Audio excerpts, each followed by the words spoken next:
ሰላም ጤና ይስጥልን ውድ ካፒታል ጋዜጣ ቤተሰቦቻችን በሳምንቱ የተከሰቱ አነጋጋሪ የቢዝነስና ኢኮኖሚ መረጃዎቻችንን ይዘን መጥተናል። በዛሬው ጥንቅራችን ከያዝናቸው አበይት ጉዳዮች መካከል የኢትዮጵያ ስኳር ኢንዱስትሪዋን በመስኖ ልማት ለማዘመን ያቀደችው እቅድ በተለያዩ ችግሮች ምክንያት አደጋ ላይ መውደቁ ተነግሯል። በቅርቡ ይፋ የተደረገው ጥናት ይህንን አመላክቷል።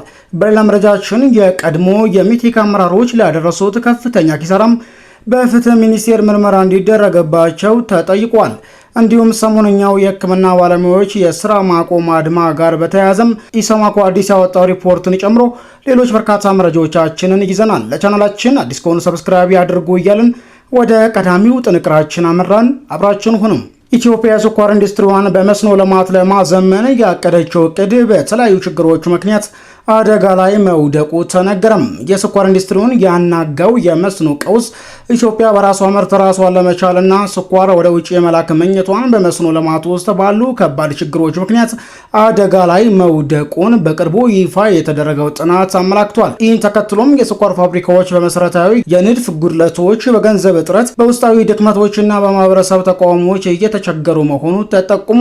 የኢትዮጵያ ፖሊሲ ጥናት ኢንስቲትዩት ተመራማሪ የሆኑት ዶክተር መኮንን በቀለ ባቀረቡት ጥናትም የወንጪ ስኳር ፋብሪካ በአንጻራዊነት የተሻለ አፈጻጸም ቢያሳይም እንደ ከሰምና ጣና በለስ ያሉ ፋብሪካዎች ግን እጅግ ዝቅተኛ የመስኖ አጠቃቀም እያሳዩ መሆኑን ጠቁመዋል። የከሰም ስኳር ፋብሪካ ከታለመለት 20,000 ሄክታር ውስጥ 16.2 ብቻ ሲያለማም የጣና በለስ ደግሞ ከ75,000 ሄክታር ውስጥ 17.5 በመቶ ብቻ ነው በመስኖ የሚለማው የተባለው።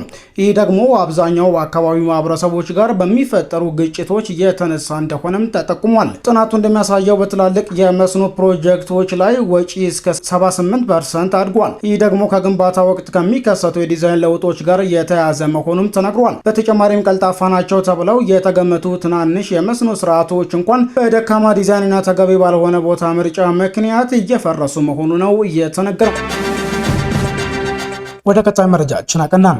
የቀድሞ የሜቴክ አመራሮች ላደረሱት ከፍተኛ ኪሳራ ምርመራ እንዲደረግባቸው ተጠይቋል። የመንግስት ወጪ አስተዳደርና ቁጥጥር ቋሚ ኮሚቴ የቀድሞ የብረታ ብረትና ኢንጂነሪንግ ኮርፖሬሽን ሜቴክ አመራሮች ላይ የፍትህ ሚኒስቴር ጥልቅ ምርመራ እንዲያደርግ ነው የጠየቀው። ይህ ጥሪ የቀረበው በአሁኑ ወቅት ኢትዮ ኢንጂነሪንግ ግሩፕ ከ4 ቢሊዮን ብር በላይ በከፍተኛ በጀት ጉድለት ውስጥ በመግባቱ እንደሆነ ተመላክቷል። የፓርላማ ቋሚ ኮሚቴ ያቀረበው የኦዲት ሪፖርት እንደሚያሳየው ግሩፑ ከ2013 እስከ 2015 ባሉት ዓመታት ከምርት ሽያጭ ሊያገኝ ከሚገባው 5.538 ቢሊዮን ብር ውስጥ ማግኘት የቻሉም 1.267 ቢሊዮን ብር ብቻ ሲሆን ይህም የ4.27 ቢሊዮን ብር የገቢ እጥረት አስከትሏል። የኮሚቴው ሰብሳቢ የሺመቤ ደሚሴ እንደገለጹት ይህ የህዝብ ሀብት በከንቱ በወደመበት ወቅት የነበሩ አመራሮች ተጠያቂ መሆን አለባቸው ሲሉ የፍትህ ሚኒስቴርም አስቸኳይ ምርመራ እንዲያደርግ ነው ጥሪ ያቀረቡት። የኢትዮ ኢንጂነሪንግ ግሩፕ የአሁኑ አመራሮች የቀድሞ ምርቶች ባለመሸጣቸውም 2013 ዓ.ም በተደረጉ ተከታታይ ማሻሻያዎች በኮቪድ-19 ወረርሽኝና ውጭ ምንዛሬ እጥረት ምክንያት ከባድ የፋይናንስ ቀውስ እንዳጋጠማቸው አምኖ ወደ ቀጣይ መረጃችን አቀናን።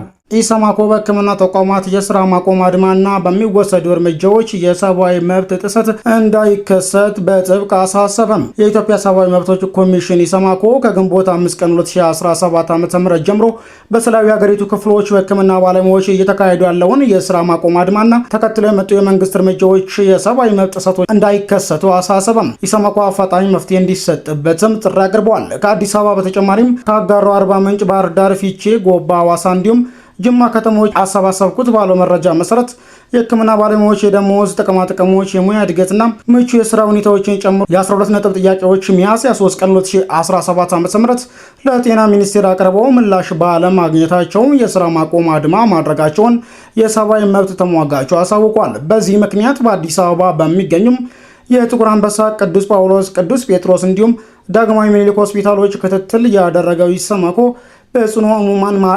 በጽኑ ህሙማን መካከል የሚገኙ ታማሚዎችን ጨምሮ በርካታ ታማሚዎች ተገቢውን ሕክምና ማግኘት አለመቻላቸውን ጠቅሶም ከክልሉ የሚመጡ ታካሚዎች ለእንግልት መዳረጋቸውን እንዲሁም አንዳንድ ሆስፒታሎች በባለሙያ እጥረት ሳቢያ ሰራተኞችን ለረጅም ጊዜ እንዲሰሩ መገደዳቸውን አረጋግጫለሁ ብሏል። በሌላ በኩል ፖሊስ በማህበራዊ ሚዲያ ቅስቀሳ አድርገዋል ወይም ባልደረቦቻቸውን አስፈራርተዋል ያላቸውን የሕክምና ባለሙያዎች በቁጥጥር ስር መዋሉን የገለጸው ኢሰማኮም የእነዚህን ባለሙያዎች አያያዝም እየተከታተለ መሆኑን ጠቁሟል።